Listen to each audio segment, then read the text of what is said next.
ആധുനികമായിട്ടുള്ള ഈ കാലഘട്ടത്തിൽ ഏറ്റവും വലിയൊരു ഈ പ്രവണത കണ്ടുവരുന്നത് തീർച്ചയായിട്ടും കൗമാരപ്രായത്തിലുള്ള വിദ്യാർത്ഥിനികളിലാണ്. അതിൻ്റെ ഏറ്റവും വലിയൊരു കാരണം എന്ന് പറയുന്നത് ഇവിടെ കൊടുത്ത മെസ്സേജ് പോലെ തന്നെ നമ്മൾ കേൾക്കുവാൻ ആളില്ല എന്നുള്ള വലിയൊരു സംഗതി തന്നെയാണ്. അതിന് മാതാപിതാക്കളപ്പുറത്തേക്ക് അധ്യാപകരായാലും അതുപോലെ തന്നെ നമ്മുടെ രക്ഷിതാക്കളായാലും നമ്മുടെ ഈ സൊസൈറ്റി ആയാലും നമ്മളൊക്കെ നല്ല രീതിയിൽ കേൾവിക്കാരനായിട്ട് നമ്മുടെ ചുറ്റുപാടുള്ള ഈ സൊസൈറ്റിയിലുള്ള നമ്മുടെ ചുറ്റുപാടിനെ ചേർത്ത് പിടിക്കുകയാണെങ്കിൽ തീർച്ചയായിട്ടും ഇത്തരത്തിലുള്ള ഈ കാര്യങ്ങൾ വളരെ നമ്മുടെ നാട്ടിൽ നിന്ന് ഇല്ലായ്മ ചെയ്യാൻ നമുക്കെല്ലാവർക്കും കഴിയും എന്നുള്ളത് തന്നെയാണ് ഇവിടെ കൊടുത്ത മെസ്സേജ്.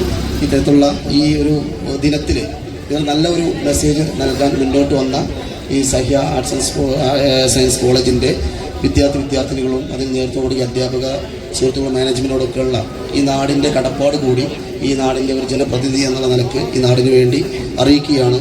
ഇതിന് നേതൃത്വം കൊടുത്ത എല്ലാവർക്കും ഒരിക്കൽ കൂടി എല്ലാവിധ ആശംസകളും നേർന്നുകൊണ്ട് ഈ ചടങ്ങിൻ്റെ എല്ലാവിധ ഭാവങ്ങളും നേരുന്നു. നന്ദി, നമസ്കാരം.